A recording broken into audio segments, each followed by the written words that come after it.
Trump's Fed War by Patrick Boyle, 28 minutes. The Department of Justice just served the Federal Reserve with grand jury subpoenas, not over a financial crisis, not over a failing bank, over a building renovation. And Jerome Powell went on camera on a Sunday night to tell the world this is really about one thing. The president wants to control interest rates, and he is willing to jail anyone who says no. Section 1. The Sunday night alarm. Sunday night announcements from the Federal Reserve are the stuff of nightmares for global markets. Historically, they come attached to collapsing banks, emergency liquidity injections, and moments of genuine financial peril.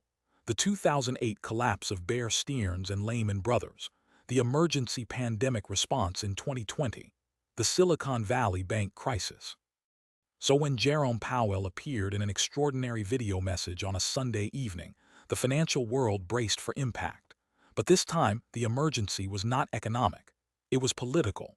The DOJ had served the Fed with grand jury subpoenas, ostensibly over cost overruns in the renovation of the Fed's headquarters building. Powell did not mince words. He stated plainly that the building project was a pretext, that the real motivation was retaliation, because the Fed had refused to set interest rates based on the preferences of the president. It was a moment of profound clarity from a man who normally speaks in the measured, deliberately boring language of central banking. Powell was sounding the alarm that the independence of the world's most important financial institution was in immediate jeopardy. Section 2.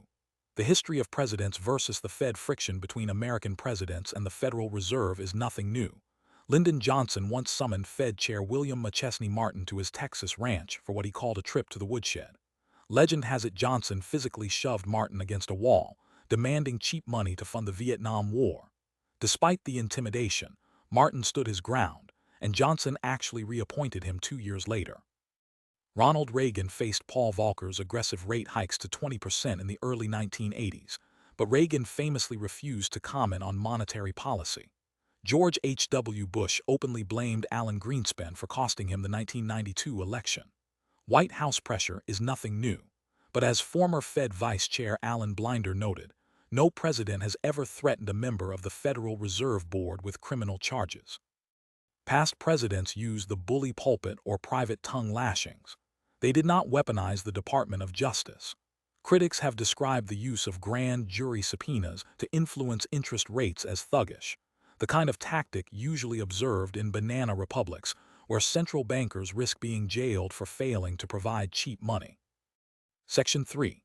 The cast of characters behind the assault. The people driving this assault on the Fed read like characters from a political satire. Bill Nye, the director of the Federal Housing Finance Agency, reportedly lobbies the president with literal wanted posters of Jerome Powell. Before his government role, Nye was best known for hosting bizarre live-streamed events where attendees paid hundreds of dollars to slap each other with green dildos, a visual metaphor for rising stock prices. He was ousted from his own family's company board in 2020 after clashing with established directors, and before that ran a series of what critics called pump-and-dump schemes on Twitter. He reportedly deleted 25,000 tweets before taking office. His presence is so disruptive that Treasury Secretary Scott Bessent reportedly had to be restrained at a private dinner after threatening to punch Nye in the face for badmouthing him to the president. Working alongside Nye is Judge Jeanine Pirro, now the U.S. Attorney for D.C., best known as a Fox News host famous for fiery monologues defending Donald Trump. Her office spearheaded the move to grand jury subpoenas despite her role in the $787.5 million Dominion voting systems defamation settlement.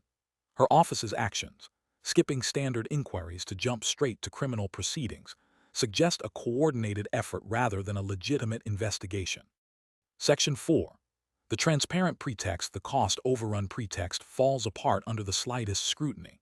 The DOJ is threatening Powell with criminal indictment over a 35% increase in the Fed's decade-long headquarters renovation, a project that involved removing toxic asbestos and lead from 1930s-era buildings.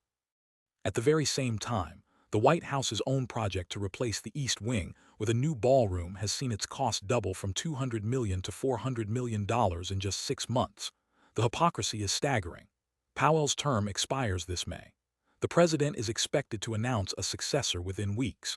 As Katie Martin at the Financial Times quipped, We all know whoever gets the job will basically be Donald Trump wearing a mustache as a disguise.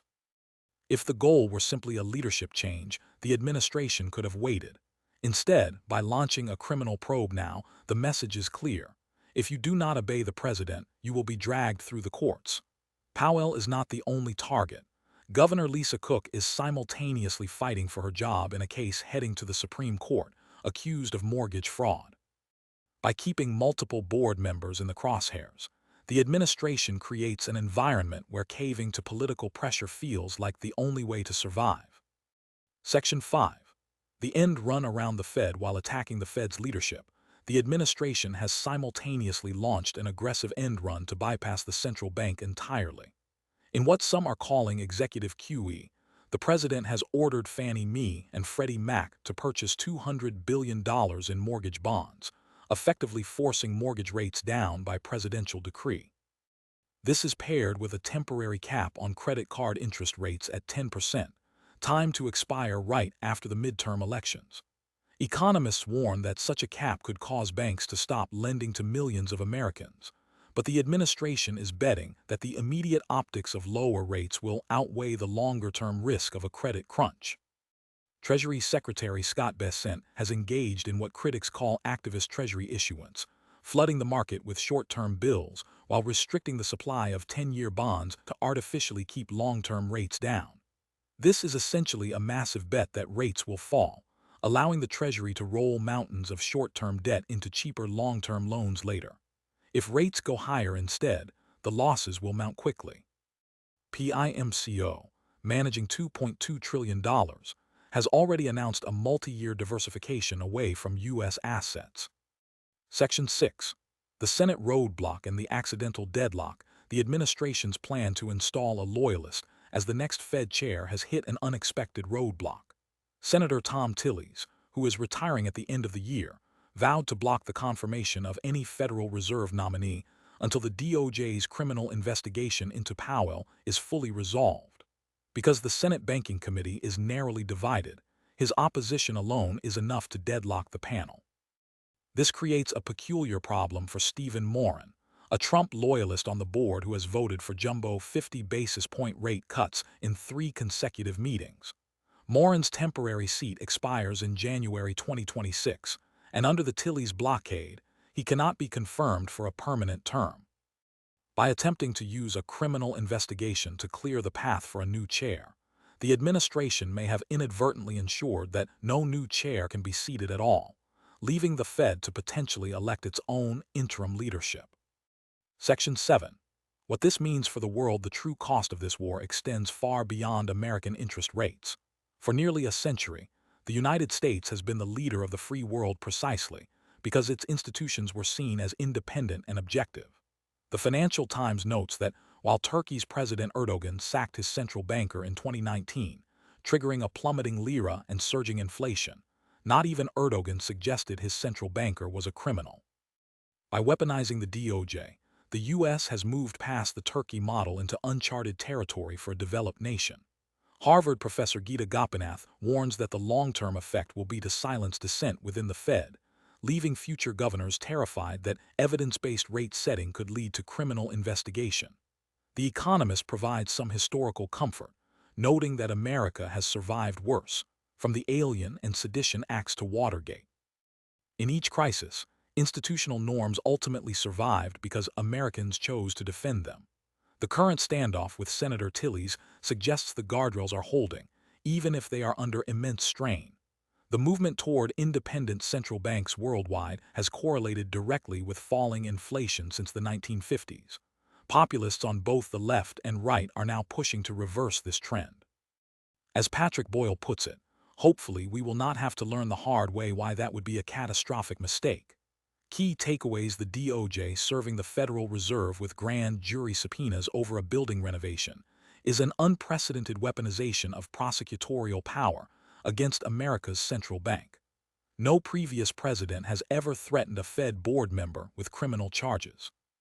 The people driving this assault include a former meme stock promoter who hosted dildo slapping events and a Fox News host turned federal prosecutor. The administration's simultaneous attempts to bypass the Fed through executive QE and activist Treasury issuance represent a dangerous bet that could trigger capital flight and a stagflationary trap. A single retiring senator has inadvertently deadlocked the process of installing a new Fed chair, and the long-term cost may be the erosion of the institutional credibility that has underpinned the global financial system for nearly a century.